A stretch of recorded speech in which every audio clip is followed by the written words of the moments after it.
అదే RTV app వార్తల్ని క్షణాల్లో చదివే అవకాశం ఉంటుంది. ఒక న్యూస్ పేపర్, ఒక టెలివిజన్ ఛానల్ మీ చేతుల్లో ఎప్పుడూ ఉంటాయి. Hi hello, welcome to RTV bull market. నేను మీ దీప్తి.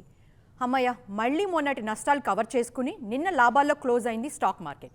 ప్రారంభం లాభాలతోనే మొదలుపెట్టి లాభాలతోనే క్లోజ్ అయిందని చెప్పుకోవచ్చు. సెన్సెక్స్ దాదాపు 1000 పాయింట్లకు పైగా పెరిగింది. మరోవైపు నిఫ్టీ దాదాపు 400 పాయింట్ల వరకు పెరిగిందని చెప్పుకోవచ్చు. ఇక అసలు నిన్న ట్రేడింగ్ చూసుకున్నట్లయితే ఎలా జరిగింది, గత శుక్రవారం భారీగా నష్టపోయిన స్టాక్ మార్కెట్ మరి ఈ శుక్రవారం ఎలా ఉండబోతుంది అండ్ ఈ రోజు పరిస్థితి ఎలా ఉండొచ్చు, ఈ విషయాలన్నీ తెలియజేయడం కోసం మనతో పాటు ఉన్నారు SEBI certified analyst doctor Anil Kumar garu. Good morning Anil గారు. గుడ్ మార్నింగ్ దీప్తి గారు. అనిల్ గారు, నిన్న చూసుకున్నట్లయితే మళ్ళీ స్టాక్ మార్కెట్ లాభాల్లోకి వచ్చేసింది. అసలు నిన్న ట్రేడింగ్ ఎలా జరిగిందంటారు అండ్ నిన్నటి క్లోజింగ్ విశేషాలు చెప్తారా?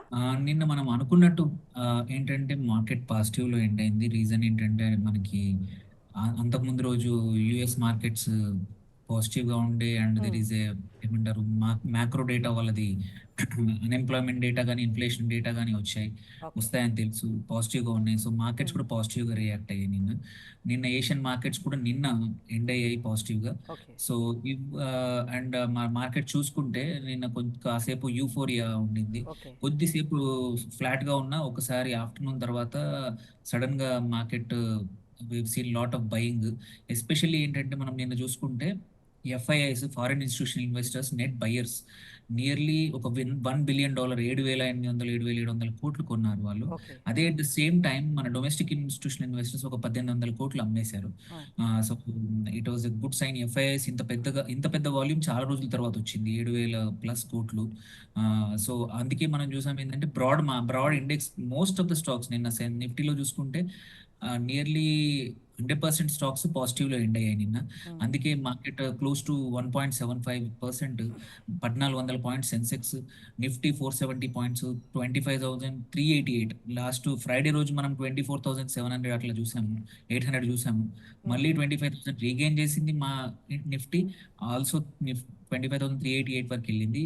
అదొకటే కాకుండా బ్రాడ్ ఇండెక్స్ నిఫ్టీ బ్యాంక్ కూడా చూసుకున్నా అది కూడా నిన్న 1.5% పెరిగి చాలా రోజుల నుంచి 49,000 నుంచి 51,000 మధ్యలోనే ఉన్న నిఫ్టీ బ్యాంక్ ఇండెక్స్ నిన్న క్రాస్ అయ్యి 51,772 వరకు టచ్ అయింది. సో రెసిస్టెన్స్ ఏదైతే ఉందో అది నిన్న బ్రేక్ అయింది.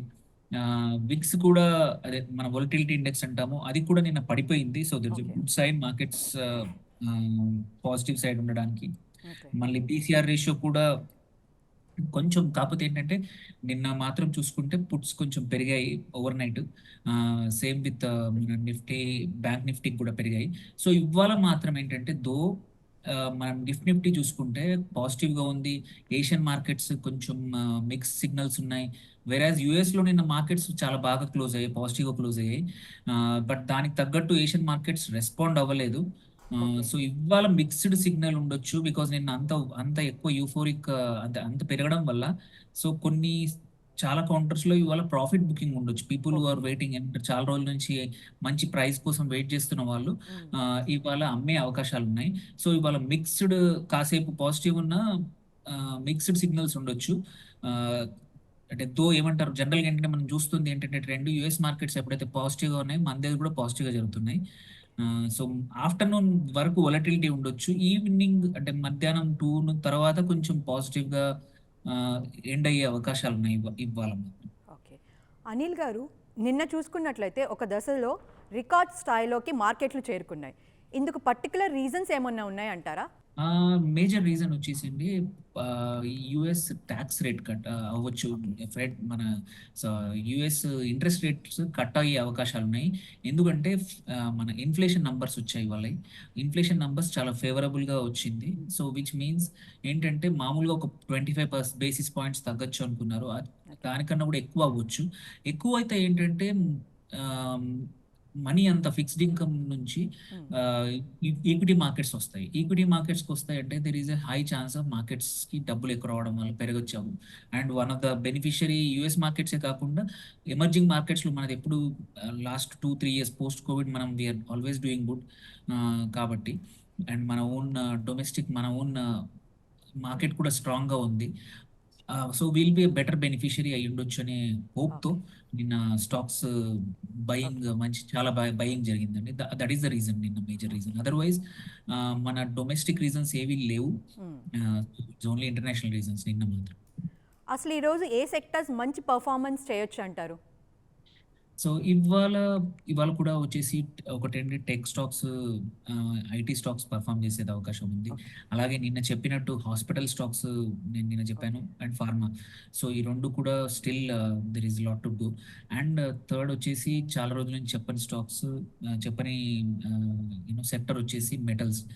మెటల్స్ ఆల్సో అల్యూమినియం కానీ జింక్ కానీ multiples they are showing good positive price increase.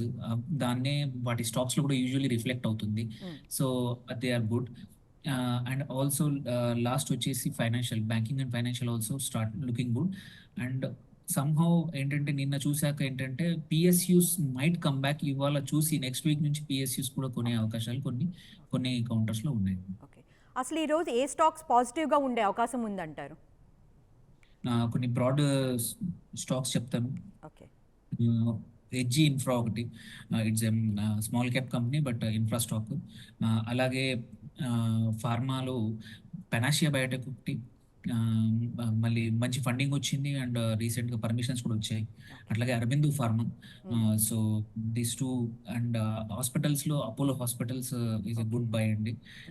అట్లాగే మన పిఎస్యూస్ నేను చెప్పినట్టు SAIL, steel authority of India limited కానీ, ఐఓసి ఒకటి, మళ్ళీ ఎన్టీపీసీ ఒకటి, కంటైనర్ కార్పొరేషన్ ఆఫ్ ఇండియా ఒకటి, సో ఇరిడా ఒకటి, ఇది renewable finance company, and BHEL. So these are looking good అండి. మళ్ళీ there is a we have అంటే ఒక 1 or 2 months నుంచి ర్యాలీ ఆగిపోయింది పిఎస్యూస్లో. There is a scope again, మళ్ళీ వీటికి బయింగ్ ఆపర్చునిటీస్ వచ్చాయి. అండ్ మన ఎఫ్ఎంసీజీ ఆర్ దీంట్లో హెచ్యుఎల్ ఒకటి, ఇంకా హెవెల్స్ కూడా, ఇంకా there is a lot to buy scope ఉందండి.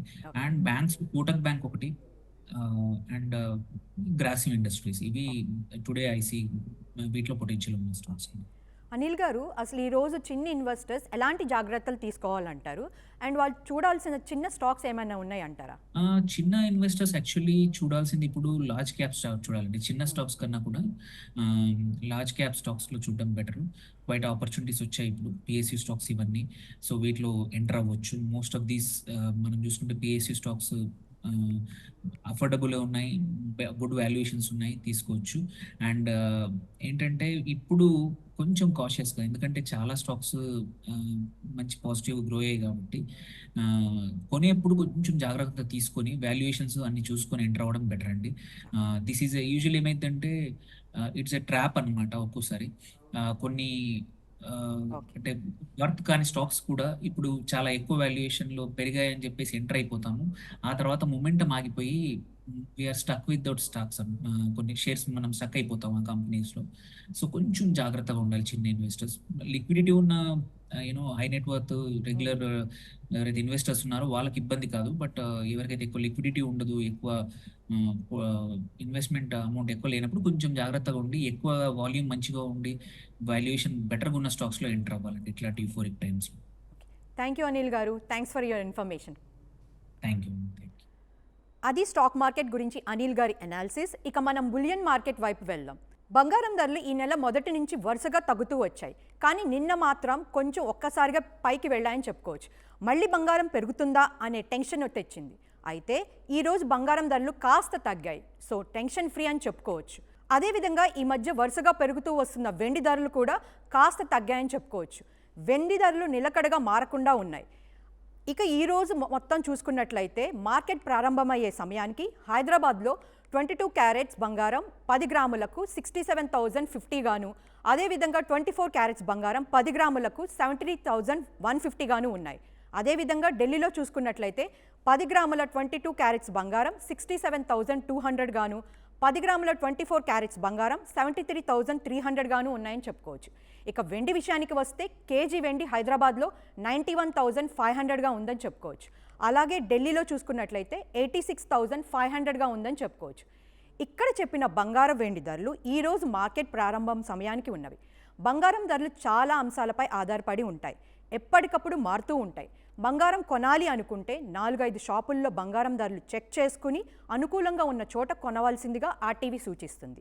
సో ఇది ఇవాల్టి మన మార్కెట్ అప్డేట్స్. తిరిగి మళ్ళీ రేపు కలుద్దాం. అంతవరకు కీప్ వాచింగ్ ఆర్టీవీ. మరిన్ని వీడియోస్ కోసం ఛానల్ ని సబ్స్క్రైబ్ చేయండి. లేటెస్ట్ అప్డేట్స్ కోసం వాట్సాప్ ఛానల్ ని ఫాలో చేయండి. అండ్ లింక్ డిస్క్రిప్షన్ లో ఉంది.